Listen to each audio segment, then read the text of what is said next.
Good morning. My name is Suman Manuja and I am your life coach. तो रिश्ता हमेशा दो लोगों के बीच होता है, राइट?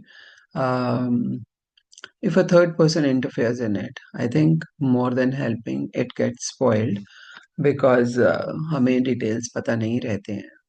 सो जैसे फॉर एग्जांपल, जो बच्चे होते हैं, बहू बेटा अपने पेरेंट्स के साथ रहते हैं, तो जॉइंट फैमिली है, डेली रूटीन में they are weaved in their routine things.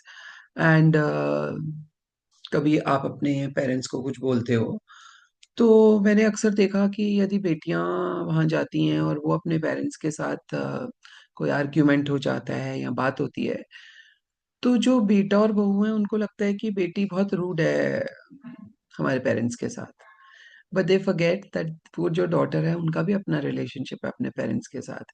यदि पेरेंट्स को बुरा नहीं लग रहा उनकी बात का, या पेरेंट्स के साथ वो आर्ग्यू कर रही हैं किसी काम के लिए, सो आई थिंक वो उनका भी राइट है, क्योंकि वो उनका भी बच्चा है। Just because she is not staying with them does not make the parents does not make the parents far away from them. They are also associated। अगर वो उनको किसी बात के लिए डांट रही हैं या उनके अच्छे के लिए कोई बात के लिए बात कर रही हैं, उनका तरीका आपसे अलग हो सकता है। Why should you take offence? और ऐसे ही फ्रेंड्स में भी होता है, if two of the friends are related and the third friend is not related to you blood से, या not related to you legally, तो जो दो फ्रेंड्स होते हैं आपस में, उनमें से एक को कुछ बोलो तो दूसरा उसकी साइड लेता है। सो उससे जो फ्रेंडशिप्स हैं, रिलेशनशिप्स में फर्क आता है, because then the other person also starts withdrawing themselves, thinking कि भाई तुम ही कर लो, है ना, हमारा क्या हक है। तो ये जो एक राइट होता है रिलेशनशिप में दूसरे के ऊपर, आई थिंक वो बहुत ही इंपॉर्टेंट चीज होती है।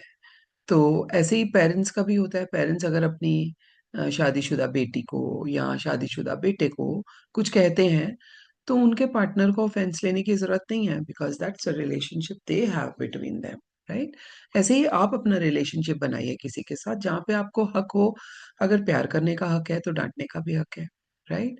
But we always kind of take that as an offence कि भाई बहन ने भाई को क्यों डांट दिया तो भाभी को बुरा लग जाता है। सिमिलरली, मतलब बेटी ने अगर पेरेंट्स को कुछ कह दिया जो मैरिड बेटी है, तो बेटों को या बहुओं को बुरा लग जाता है कि भाई ये 2 दिन के लिए आई और आके पेरेंट क्यों नहीं, why not, why not? That is a relationship between them. आप अपना रिलेशनशिप देखिए, वो दो लोग अपना रिलेशनशिप देख लेंगे। सो आज का लाइफ हैक यही है, और देखिए फिर जिंदगी कितनी ब्यूटीफुल हो जाती है। Bye for now and I will see you with another life hack tomorrow morning. Follow me on my YouTube channel Suman Manuja. I'm also on Instagram suman.manuja. Bye for now.